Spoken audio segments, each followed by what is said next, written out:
So let's get started. All right, February. Okay, so let's talk about February. February itself is a 9-month in numerology.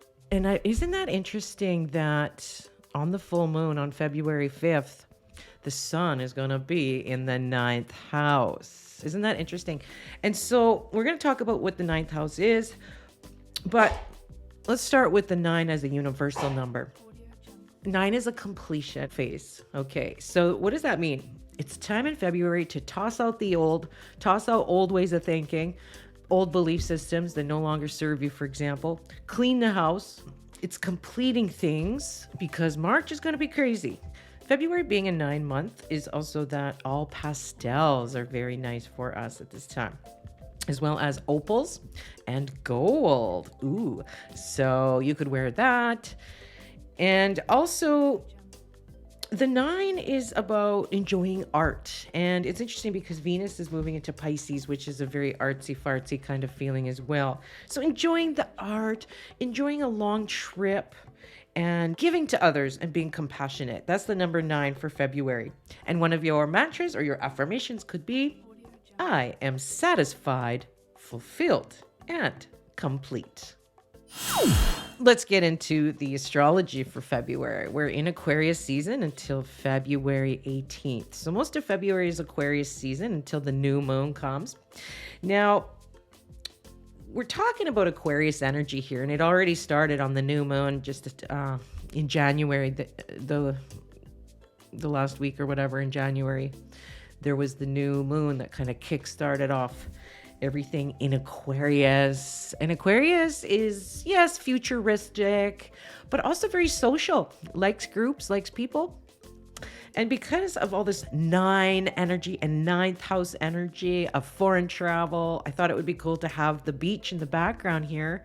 Do it on the beach because this is a good time to go on maybe a little vacation with the girls or something cool like that in February. If you can't go anywhere, at least using technology to make you feel like it is. It could be nice to do a beach meditation on YouTube, for example, using the Aquarius technology with some of this Pisces energy that's coming in, because towards the end of February, we move from Aquarius all the way into Pisces, which is a little more spiritual, a little more quiet, and a little more enjoying the artsy things in life and music and things like that. So for most of February, though, we are really in tune with our mind, especially with Mercury, the mind planet. Being in Aquarius, we're all interested in this high-tech stuff. So it's kind of no wonder that this whole chat GPT and open AI and robots taking over the world, blah, blah, blah. All that stuff is happening right now because our thoughts are Aquarius sort of technology sort of things. So in February, in general, it's a social time. It's also good if you're publishing something. Maybe you're making an oracle card deck, or you're publishing a book, or you're doing something creative, you're making paintings, poetry, anything like that. It's a good time for that. But it's very good in February for different cultures, different people. Maybe for a lot of you, your friends groups are going to change. February is a really good time for crystals. If you like metaphysical crystals, I'm wearing from my sister-in-law, Mona, Larimar today, right? And beautiful energy healing crystals.